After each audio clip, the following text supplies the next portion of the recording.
Hablar del golf en la República Dominicana sin hablar de Jack y Brenda Corry sería como saltarse el capítulo de una historia donde los protagonistas son mucho más que relevantes. Jack como jugador y precursor del golf en el país y Brenda como una jugadora que se destacó tanto en el golf local como internacional, no solo por sus logros y récords, sino también por sus hazañas que van más allá del palo y la bola. Para conocer mejor la historia de estos dos protagonistas, decidí buscar la información directamente de la fuente, por lo que coordiné una conversación con Brenda, a la cual gratamente accedió. Como nota al margen, les comento que esta historia originalmente se iba a llamar De tal palo, tal astilla. La misma tuvo que cambiar de nombre a De tal palo, tal astilla y tal astilla, porque a la misma se sumó Rachel, hija de Brenda, quien es golfista, igual que la madre y el abuelo, y quien el día de nuestro Zoom con Brenda se estrenaba como golfista profesional. Escuchemos de la misma Brenda la historia de los Corry, una historia de competitividad, de amor por el deporte, pero sobre todo y muy importante, de respeto por los valores. Antes de hablar contigo ahorita, me puse a navegar un chin y vi que decía Jack Corry, el papá del golf en República Dominicana. Así comenzó el artículo. Y que le enseñó a tu mamá y que te enseñó luego a ti a tu hermana. Entonces, cuéntame, ese papá del golf en República Dominicana, cuéntame un poco de qué se trata. Bueno, mi papá tenía una pasión por el golf, pero su pasión principal era de desarrollar el golf en República Dominicana. Él vino de Venezuela, él jugó golf en la universidad, y ahí se mudó a Venezuela. En Venezuela fue campeón nacional de Venezuela por muchos años, representó a Venezuela por muchos años, y ellos tenían un programa más desarrollado que República Dominicana. Se mueven para República Dominicana, y ahí él, junto con otros, forman la ADOGolf, la Asociación Dominicana de Golf. Y ahí comenzó mi papá a desarrollar el golf republicano, pero lo desarrolló no solamente al nivel de organización de federación, sino a nivel individual. O sea, mi papá, yo vi siempre, no había una persona en el campo de práctica, ya sea niño o adulto, que él no cogiera, que veía que tenía interés en aprender el juego.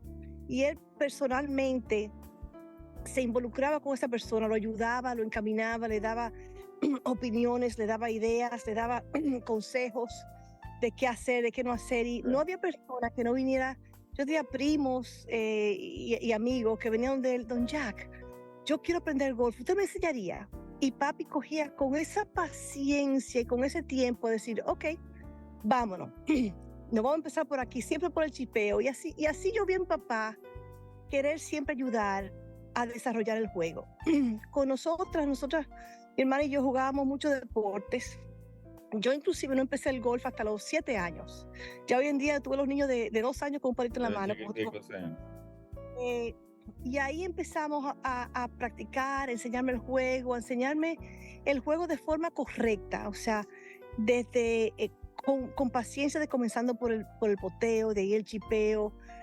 Es más, me acuerdo, Amilcar, que la primera vez que él me dejó salir al campo, yo tenía ya tiempo practicando, me dejó salir al campo y me dice, si tú haces menos de 10 en el primer hoyo, yo te dejo jugar 3 hoyos. ¿Okay? Yo creo que hice un 7 o un 8, estaba que no me creía. Y dice, y si juegas 3 hoyos en menos de 24 palos, algo así, jugamos los 9 hoyos. Y así fue. O sea, así fue la primera experiencia que tuve en el campo con papi. Fue así, poniéndome metas pequeñas y motivándome a seguir jugando el juego. Y con mi papá, más que nada, mi papá hizo el juego para mí divertido, nunca fue una obligación, nunca fue forzado. Lo hizo divertido, y el tiempo que papi nos dedicó a mi hermana y a mí en el campo de golf, no creo que hay ningún papá que haya puesto más tiempo con sus hijas. O sea, y la cosa se convirtió en una experiencia de tiempo y de historias y de la vida con la excusa de jugar al golf. Sí, Claro. O sea, y las metas de mi papá me puso metas que yo nunca imaginé que eran posibles alcanzar, nunca. O sea, nunca imaginé ir a la universidad a jugar golf, nunca imaginé representar al país en un mundial por República Dominicana y por Estados Unidos, nunca me imaginé representar a lo que llama el Curtis Cup. O sea, yo no sabía que era nada de eso, pero mi papá en aquel tiempo, sin internet, sin nada de eso, mi papá era un visionario de dónde uno podía llegar si se dedicaba. Ok. Tú sabes que tú has mencionado a tu papá y 3 veces has mencionado la palabra paciencia. No, no, es que no, nadie como él. Te lo digo, y para que me cuente un chin. Yo, por ejemplo, a mi esposa le gusta el golf, a mis hijos les gusta el golf, pero yo trato, pero te confieso que yo no tengo la paciencia que hace falta para enseñar. Inclusive me pasa que cuando me pongo a enseñarle, tú sabes, cuando tú enseñas, tú tienes que explicar el swing por parte, ¿no? ¿Verdad? Entonces, mi swing es automático. Desde que yo caigo en conciencia del por parte, hasta yo me pierdo. Entonces, esa paciencia que tú me cuentas, inclusive me pasa, cada vez que tú le mencionas a gente, ya corre. Todo el mundo mira como para arriba, y cuando tú miras para arriba o para la derecha, es un buen recuerdo. ¿Me entiendes? Sí. Entonces, ¿qué recuerdo tú tienes así, como el que me acabas de mencionar, de cuando saliste la primera? Tu primera jugada fue un pool. ¿Me entiendes? Sí. Sí. Oye, eso es un pool. Si tú haces la Oye, conseguimos. óyeme, mira, lo que pasa, déjame decirte, mi papá era ingeniero mecánico, ¿ok? Y cuando mi papá le buscaba solución a un problema, ¿ok? Él era detallista y comenzaba desde abajo a buscar la solución, paso A, B, C y D. Y lo que pasa con nosotros, que nosotros queremos saltar a la X y a la Z, ¿me sigue? Y tenía la paciencia porque él hacía las cosas bien, siempre bien desde un principio. Entonces, por ejemplo, empezábamos con el pot, empezaba siempre con el pot en el green, y los potecitos empezábamos pequeños y de ahí un poquito más largo y de ahí a chipear, o sea, era por etapa. Pero otra cosa que te voy a decir, papi tuvo paciencia en toda su vida con todo, en los negocios, con la gente de la casa, con sus hijos, con los amigos. Papi era una persona muy calmada y con mucha paz y paciencia. O sea, el que lo conocía sabe que no se subía ni se bajaba, muy calmado y era creativo. Mira, mi papá, te voy a decir una de las cosas cómicas que hizo conmigo, que he tratado de hacer con mis hijos de vez en cuando, es 2 cosas te voy a decir. Una vez en el Santo Domingo Country Club, el green de práctica, había unos arbustos, ¿verdad? Y después está el parqueo. Sí. Mi papá me dijo, ven al Academy Miguel, su Academy Miguel de todos los años, tráeme la bola aquí, Miguel, vamos al parqueo. ¿El parqueo? ¿Qué vamos a hacer el parqueo? Digo, tú lo pegas aquí del parqueo. Digo, pero papá, del parqueo. Dice, sí, tú lo pegas del parqueo. Vamos a pegar desde el parqueo, por encima de los arbustos, al green. Digo, papi, el palo. Dice, no te apures por el palo, vamos a practicar. Óyeme, Alcar. Y pasaron muchos años, me acuerdo estaba yo jugando en US Open, papi cadeándome, pegué un par 3 y caí, me pasé de largo y caí en la carretera. Y la opción de europeo mío era atrás de la carretera, en un monte. Okay. Y la mamá me dice, ¿te acuerdas que pegamos la carretera? Vamos a pegar la carretera. O sea, estamos hablando ya 15 años después de aquello. Digo, sí, a mí, sí tú puedes, vamos a pegar la carretera. O sea, que era visionario y creativo. La otra cosa que me hizo hacer una vez, en el hoyo 4 viejo del Country Club, abajo de una mata, cuando llovía se formaba, el agua se estancaba el agua. Okay. Y fuimos allá con bolas para pegarle del agua, para que yo aprendiera, para que yo supiera a qué nivel la bola podía estar abajo del agua y podía sacar la bola. Wow. Sí, y decidimos que si la bola para mí, para cada persona diferente, si la bola para mí estaba a mitad o menos, yo la podía sacar. Si estaba a mitad o más, no la podía sacar. Pero, o sea, ¿a quién se le ocurre, entiendes? Ir a, o sea... Ese tiro es 1 en 1 millón. Exactamente. Y déjame decirte, y lo usa en mi vida, ha pasado. ¿Cuántas veces tú no has caído en un agua y dices, no, yo la saco de aquí, o sí, no la saco? O sea, que papi era muy detallista, muy te digo, y muy metódico, todo llevaba un ritmo y metódico. Investigaba, te digo, sin internet.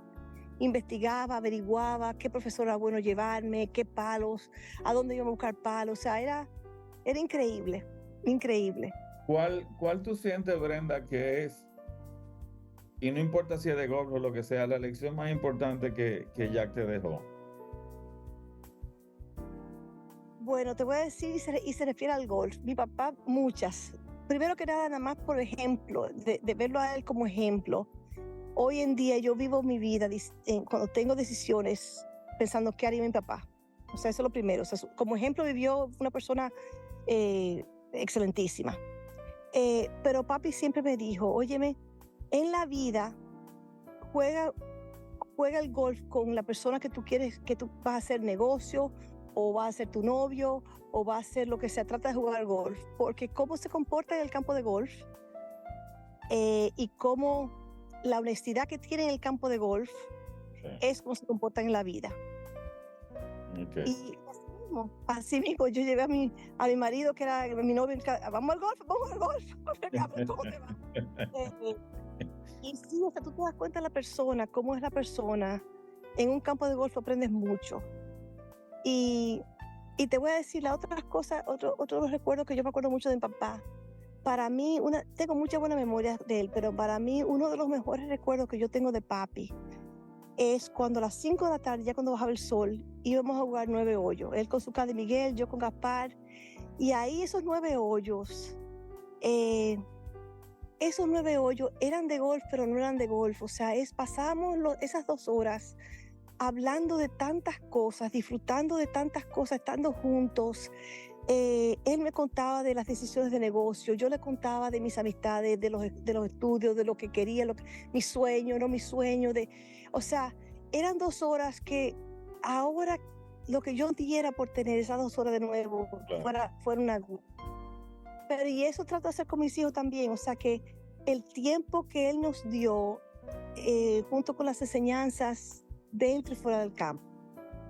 Qué bueno. Ahora, yo quiero hablar un chin de Brenda. Yo quiero que me cuentes un chin de ti.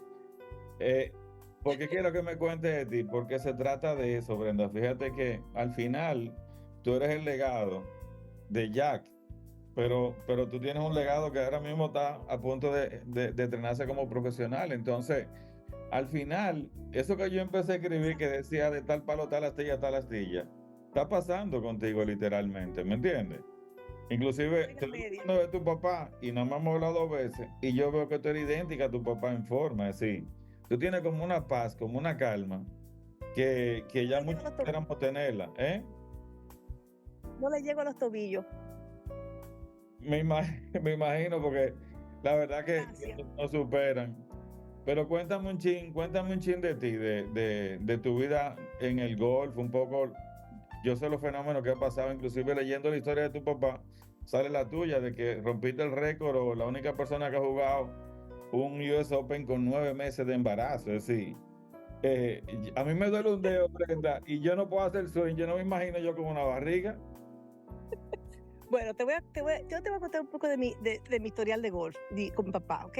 Y te voy a hacer un cuento cómico de papi y mami con relación a mí. Cuando yo me gradué de 16 años de la universidad en Santo, de la escuela en Santo Domingo. Y mi papá siempre decía que quería que fuéramos a estudiar fuera, no solamente por la educación, sino por el golf, por la oportunidad de poder desarrollar el juego de golf, porque él lo hizo y él disfrutó mucho y quería que tuviéramos esa experiencia. Mi mamá, dominicana al fin y al cabo, dice, no hay forma que esa niña se vaya a los 16 años. No se va. Yo pensaba que el único pleito grande de papi y mami fue cuando decidieron dejarme en la universidad. Entonces, esa fue visión de él, de ir a desarrollarme allá. Yo acabo atendiendo a la Universidad de Wake Forest, que jamás sabía yo historial de Wake Forest, donde se graduó Arnold Palmer, Curtis Strange, o sea, el historial que tiene Wake Forest en golf, yo ni sabía. Yo nada más iba a la universidad para tener la oportunidad de jugar. Yo no sabía si era buena, mala en golf, nada. Y la verdad que cuando llegué a la universidad me fue bien.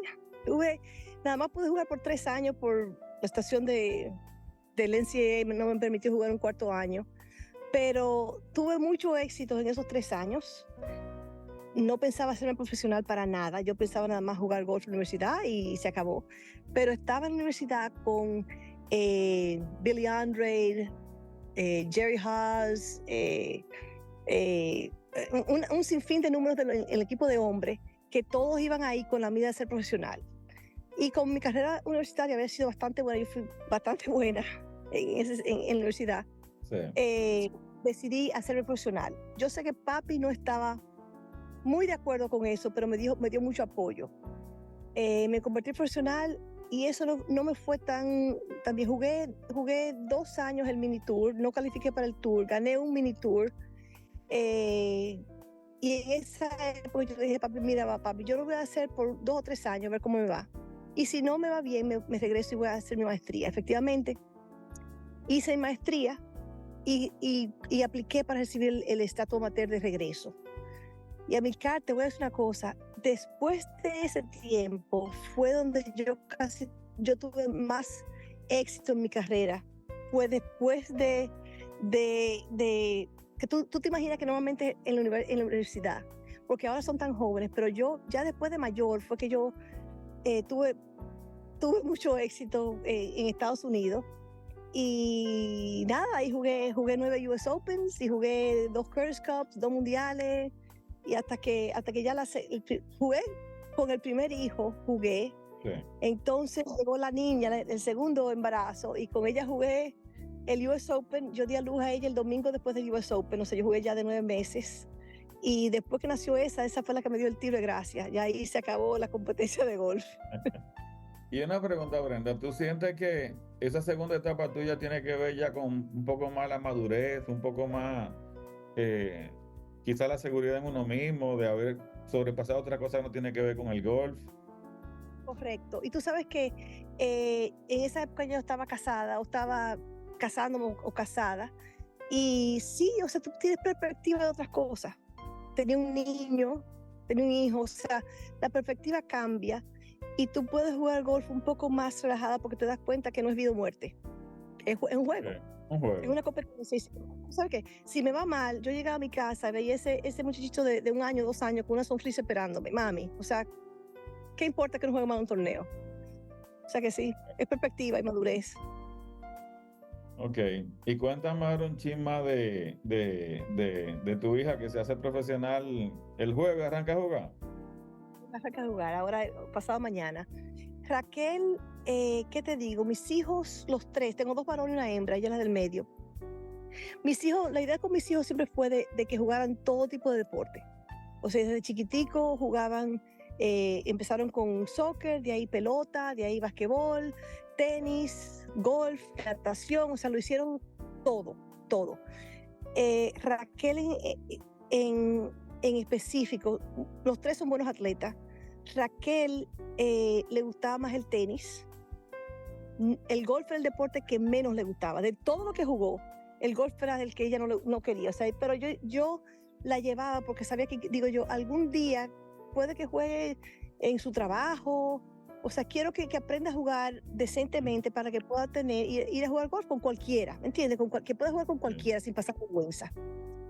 Entonces, la pelota lo deja y estamos ya en el basquetbol, golf y tenis.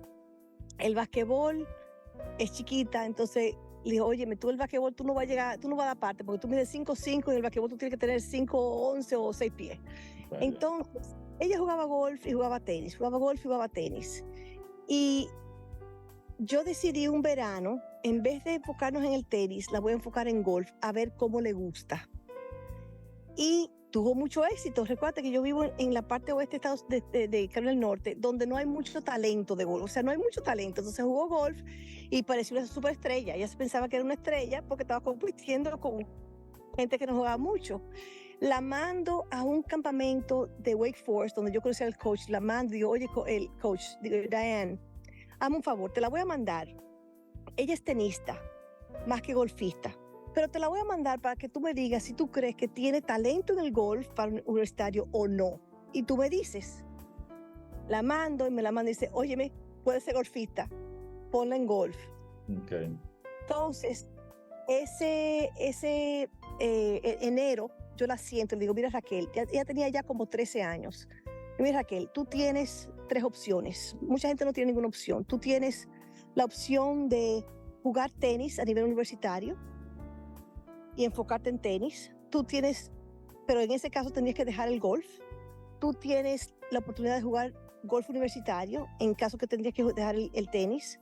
O si tú quieres seguir jugando los dos deportes, lo puedes seguir jugando durante el high school, entendiendo que a nivel universitario no vas a poder jugar porque estás compitiendo con gente que está jugando nada más que tenis o nada más que golf. Y tú estás entre uno y otro. Amilcar esta niña se fue y dice, lo voy a pensar con las lágrimas, lo voy a pensar porque no quiero dejar ninguno de los dos. Y al día siguiente dijo, lo pensé, quiero golf, pero no quiero dejar el tenis. Yo también jugaba tenis en la universidad, en la escuela y golf en serio. Y ahí fue que comenzó ella a enfocarse, como a los 13 o 14 años, enfocarse en golf. Los juveniles, ya los juveniles que ya estaban compitiendo, estaban ya jugando golf desde los 6 años. O sea que ella venía atrasada en juvenil, pero poco a poco subiendo porque era deportista. Y cuando entonces decidió ir a la universidad, acabó en la universidad mía, no quería ir a la universidad mía, no quería ni viva ni muerta. Y dije, no vayas ahí, búscate otra, porque es terca, como ella sola. La cosa es que fue a la universidad sin mí, hizo el tour y le encantó. Y yo, ok, perfecto. Y ahí se fue a la universidad, a mi universidad, y óyeme, Amilcar, me rompió todos los récords habido y por haber que yo tenía. No me quedó uno, todo me rompió. Una corre y rompió otra corre, así mismo. Así mismo. Y tú sabes que yo creo que eso casi la motivaba. Y porque mi hija le encanta la competencia, entonces en cualquier chance que yo podía apoyarla, dice, bueno, yo me gané 6 torneos y tú nomás llevas 3. Vamos a ver cuando yo acabe, mami, vamos a ver cuando acabó con 8. Mi score era tanto, vamos a ver cuánto es. O sea, en el primer torneo que jugó lo ganó y me rompió el score más bajito que yo tenía en los 3 años que estuve allá. O sea que, en fin, le fue sumamente bien en la universidad, la han escogido para el equipo dominicano y americano, representar el Estados Unidos y República Dominicana en el Mundial, en el Curtis Cup y todo eso. Y nada, aquí estamos, esta semana se convierte en profesional. Bueno. O sea que va mejorando la astilla. No, óyeme, Brenda, es que yo vi la biografía de tu papá, que igual jugó basquetbol, jugó pelota, jugó golf, jugó todo. Te oigo a ti hablando y te oigo hablando de tu hija y al final tú ves que hay un ADN que es totalmente deportista. Que yo siempre he dicho, lo primero, Brenda, es tener la capacidad de competir, no importa en lo que sea. Es decir, para tú ser deporte tienes que estar dispuesto a competir. ¿Y estás dispuesto a ganar o a perder? Y el deseo adentro de querer competir. De competir, ¿me entiendes? Sí, ayer estaba viendo una cosa de pádel que estoy jugando con mis hijos también. Y decía el tipo que la clave, no importa la técnica, la estrategia, todo lo que tú quieras, lo más importante era la actitud. Es decir, tú tienes que entrar a ganar y tener la capacidad de aceptar si ganaste y si perdiste, seguir para adelante. Entonces, eso, cuando te digo hablando, lo que veo es una competidora totalmente, ¿me entiendes? Y tú lo heredaste del viejo tuyo y tus hijos por el mismo camino con la intención de superarte. Pero tú sabes que, amiga, yo tuve una ventaja sobre la mayoría de la gente, que el profesor que yo tuve de cómo enseñar a sus hijos a jugar fue el mejor. O sea, cada vez que yo trato, y te digo, no le llevo a los tobillos, pero cuando yo trato de enseñar a mis hijos, mi meta es, ¿qué haría mi papá? ¿Qué haría mi papá? ¿Cómo en esta situación que ellos están, qué me diría papi a mí si fuera yo ellos? O sea, y eso te digo, no te puedo decir mira, te voy a dar un ejemplo. Yo he visto padres juveniles muy duros con sus hijos y en el 90% de los casos o más, los papás no han competido a un nivel alto. Entonces, exigen demasiado a sus hijos, exigen perfección, se quejan si juegan mal, se quejan si... Tú sabes lo duro que es este deporte, es duro. Entonces, lo que tú tienes que estar ahí es para apoyar y para darle el hombro donde puedan llorar cuando juegan mal y estar ahí para celebrar cuando juegan bien. O sea, mi papá nunca me voy a olvidar, nunca. Cada vez que él me cadeaba en los eventos importantes, por ejemplo, y al final del día íbamos, oye, papi, ¿qué tú crees? El hoyo 6, el hoyo 7, y veíamos una ronda y repasábamos. Y siempre decía, por ejemplo, donde yo había pegado la bola mal, dijo, óyeme, yo me equivoqué aquí, te di el palo equivocado. O sea, siempre la culpa se le echaba a él cuando algo pasó. Pero cuando fue algo bueno, me dice, óyeme, el tiro que tú pegaste en el verde que tú hiciste, me sigue, o sea, siempre, papi siempre fue así. O sea, cuando las cosas malas pasaban, éramos juntos. Y las cosas buenas era yo. Me sigue, o sea, nunca quería coger sino que te daba el crédito. Y siempre había una historia. Cada vez que yo jugaba mal, mi papá, con la experiencia que tenía, siempre había una historia para contarme un caso peor en que él le había pasado a él. Me sigue, o sea, y Claro, claro. una persona que ha competido ese nivel y que sabe lo difícil que es, te entiende. Te entiende lo que tú estás pasando. Y, por ejemplo, a mis hijos yo les he dicho desde chiquito, desde que tenían uso de razón, les digo, déjame explicar una cosa. Yo a ustedes nunca los voy a dejar ganar. Nunca los voy a dejar ganarme. O sea, vamos a competir. El día que ustedes me ganen, va a ser porque me ganaron. O sea, desde chiquitico, obviamente yo le daba palos, lo dejaba pegar de más adelante, lo ponía de una forma que había una competencia justa, Sí, pero nunca tú lo nivelabas, claro. lo que handicap, o sea, recuerda que tenían 8 años. Entonces yo decía, ok, tú vas a pegar de la base de las mujeres, yo voy a pegar de la base de los hombres, te voy a dar un palo en este hoyo, te voy a dar y mientras mejoraban, iban cambiando. Pero yo está muy claro de que yo nunca los dejé ganar, nunca. O sea, el día que me ganaron, Sí. fue un día que celebraron. Fue un día y que lo celebré yo también. No, que le gané a mami. Exactamente. Y fueron muchas estaciones donde llegaban al último hoyo y me llevaban uno y se apretaban y acababan en parejo. O sea, y eso lo aprendí de papi. O sea, y yo sé, y por eso, decirte, por eso podemos, al final del día, cuando el golf es un deporte duro, y las personas que son competitivas son muy exigentes de ellos mismos, o sea, son duros en sí mismos. Sí. Entonces, cuando tú le tratas de dar ánimo, ellos entendían que yo no le estaba dando ánimo porque le tenía pena, sino que yo le estaba dando ánimo y decía, óyeme, las cosas no fueron tan malas. Sí, le pegaste mal al drive, fatal. Yo le decía claramente, le pegaste fatal al drive. Vamos a dar al César lo que es del César. Pero no poteaste mal. No, porque hombre, vamos a ver, vamos a analizarlo. Ok. Digo, yo te voy a decir las cosas claras. No te voy a decir que tú eres Tiger Woods, ni te voy a decir que tú eres el peor de los peores. Vamos a ser franco y a ser honesto y darle apoyo. Lo mejor, claro. Cada cual tiene que saber en qué nivel está o cómo se encuentra.